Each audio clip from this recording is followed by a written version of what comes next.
This is Barry's seat. Barry usually never misses a game, whether it be here at Anfield, at home with his family, or at his friend's house. I remember this was a really important game, and I scored a beautiful goal. The public was really loud, but unfortunately, Barry wasn't at the stadium. Yeah, I remember it well. When he turns around and goes like this. I wish Barry had been there to see that. Yeah, he hadn't been there for a long time.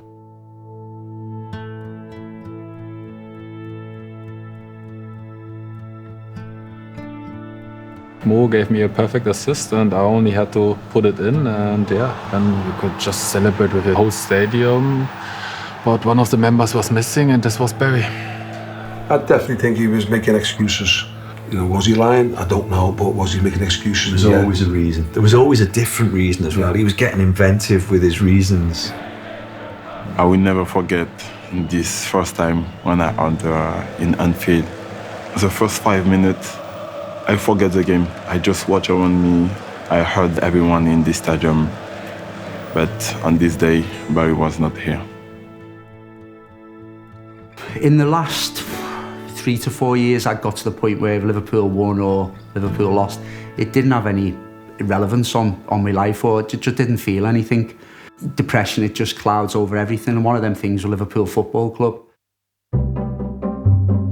The first time I went back to Anfield, I was apprehensive in some ways because I was going back to something that I love so much, and then I'd stopped loving it. Would I still love it the same as I did? Hey, Baz. How do you, mate? All right. Right, sir? Yeah, good. Yeah, great to see you back. Well done. Glad to be back. It really is And good you? to see you, mate. The seat's been empty for too long, you know. I just can't wait for the kick-off. You know how much I love Liverpool and love going to the game. We missed you, but you know what? We're not the only ones who missed you. I want that hug again.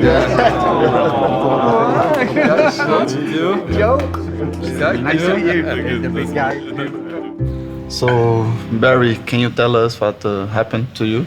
Yeah, probably over the last couple of years, my mental health struggles just came to the top, and I was just struggling in generally. I was depressed, I was down, I was anxious, anxiety. But it came to the point where it was then affecting my life. I was going to lose my wife. And then you'd have to think, let's stop, let's get back, and then let's think how I can be back to the person I was. But now, thankfully, I'm in a good place, yeah. But how did you do it to get better? What did you do? The first thing I'd done is I went to a local charity called Flourish and Succeed, and just speaking to people about how I felt. Just the power of conversation, the power of talk. The first thing to do is to talk. Yeah. To talk, you've got to to your friend, talk. to your family. Yeah. Because for me, injuries or something, you don't play good. And my wife, my family knows how to really catch me up, and I'm really grateful for this. And yeah. Yes, I think this can happen to everybody. Sometimes it's hard to see what happened with your friend or a family member.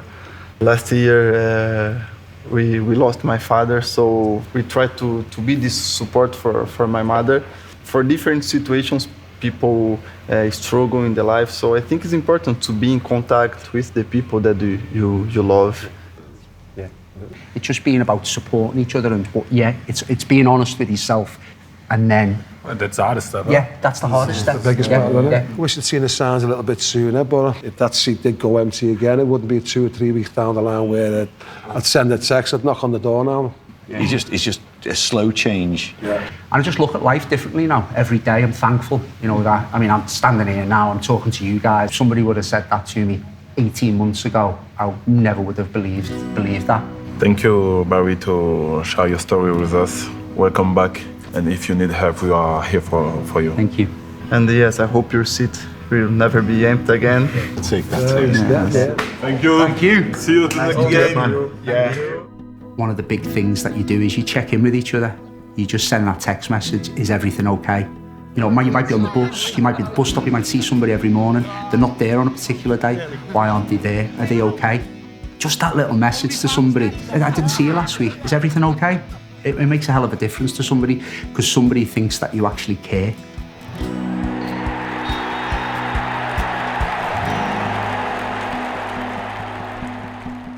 An empty seat can be full of meaning. If you know somebody who is no longer watching the games with you, make sure you check in on them.